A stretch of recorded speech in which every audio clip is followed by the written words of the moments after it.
भारतीय भाषा मीन्स वो भाषाएं जो इंसान की आत्मा को छूती है, वो भाषा जो इंसान सहज महसूस करता है, उसकी जिंदगी जिस भाषा के साथ बहुत सहज है, वही है भारतीय भाषाएं। और उन भारतीय भाषाओं में एक भाषा हिंदी भी है।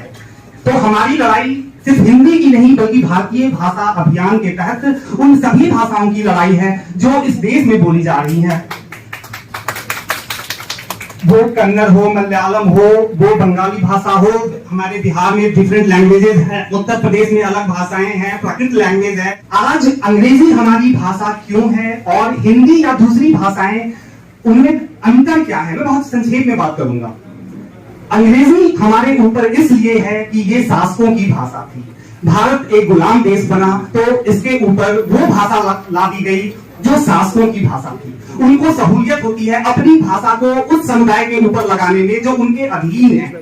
उनको भारत में कलर चाहिए थे, उनको भारत की व्यवस्था में चलाने के लिए लोग चाहिए थे, उनको दूसरी भाषाओं में आसानी नहीं थी, तो उन्होंने अंग्रेजी भाषा को हमारे ऊपर लगा दिया। आज भारत 70 साल की आजादी के बाद भी ऐसा बोला जा रहा था कि बहुत से मतलब हाई कोर्ट और सुप्रीम कोर्ट में अंग्रेजी ही है। इसके बावजूद मैं बोलूंगा बहुत से लोग सरकार के प्रतिनिधि के रूप में भी यहाँ बैठे हैं, उनके स्टैंडिंग काउंसिल है, ये बात वहां तक जानी चाहिए कि आज भी राष्ट्रपति की कंसेंट, उनकी सहमति की जरूरत है। अगर किसी दूसरी भाषा को, अंग्रेजी के अलावा किसी दूसरी भाषा को हाई कोर्ट में आप उसकी प्रक्रिया में शामिल करना चाहते हो, और ये ऐसे प्रस्ताव स्टेट से आते हैं, गवर्नमेंट या वहां के गवर्नर से वो प्रस्ताव आएंगे और राष्ट्रपति कंसेंट देगा। बहुत छोटी सी बात मैं कर रहा हूं। और मध्य प्रदेश में हिंदी को अलाउ किया गया है, वहां की हाई कोर्ट में हिंदी में पिटीशन लग रही है। बहुत लोग अगर गए होंगे मध्य प्रदेश, वहां के बेंचेस हैं, वहां हिंदी में पिटीशन लग रही है, क्वेश्चन पिटीशन वो हिंदी में लग रही है, जवाब हिंदी में फाइल हो रहे हैं, बहस हिंदी में चल रही है, उनकी वीडियो देखी जा सकती है, वो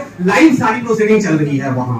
यही चीज पटना हाई कोर्ट में, वहां भी हिंदी को मान्यता दी गई है राष्ट्रपति के द्वारा, और यही चीज इलाहाबाद हाई कोर्ट में भी अलाउ किया गया है। लेकिन इसी पैटर्न पे जब साउथ के हाई कोर्ट के प्रपोजल आए, वहां के स्टेट से जब बात आई सेंटर तक, राष्ट्रपति तक, तो उनको मना कर दिया गया। कन्नड़ भाषा को, मलयालम भाषा को वहां के हाई कोर्ट में नहीं अलाउ किया गया। ये सारे प्रपोजल आज भी पेंडिंग है।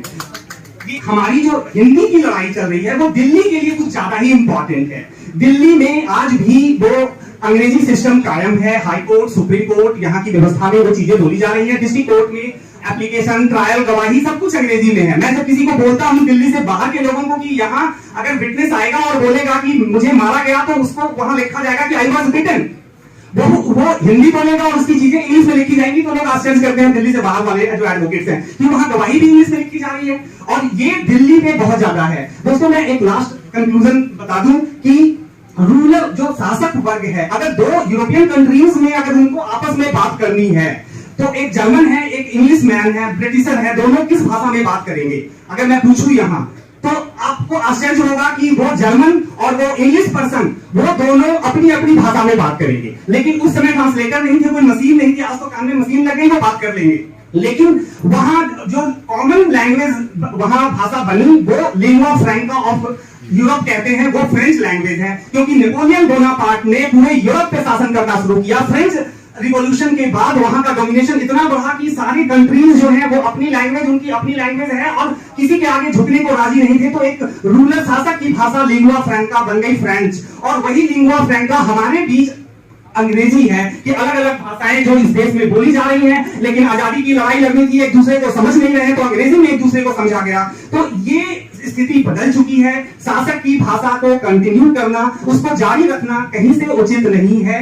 विकास, डेवलपमेंट, साइंस, तकनीक, इन चीजों की वजह से आज दुनिया झुक रही है और उन भाषाओं को अडॉप्ट कर रही है, उनको अपना रही है। लेकिन इनको बदलने की जरूरत है और हमारी अपनी भाषा में चीजें आगे बढ़े। प्रॉपर्टी, संपत्ति आत्मा को नहीं छू सकती, वो बाहर है और बाहर ही रहेगी। चाहे आप कितने घर बना लो, मकान बना लो, गाड़ी खरीद लो, वो संपत्ति है और वो बाहर है, वो बाहर ही रहेगी। लेकिन संस्कृति, सभ्यता, भाषा, ये ऐसी चीजें हैं जो इंसान की आत्मा को छू रही हैं, उनको एक रियल व्यक्ति बना रही हैं, उनको अभिव्यक्ति की आजादी मिल रही है। दोस्तों, तो मैं इन्हीं शब्दों के साथ मैं अपनी बात को खत्म करूंगा। Thanks to all.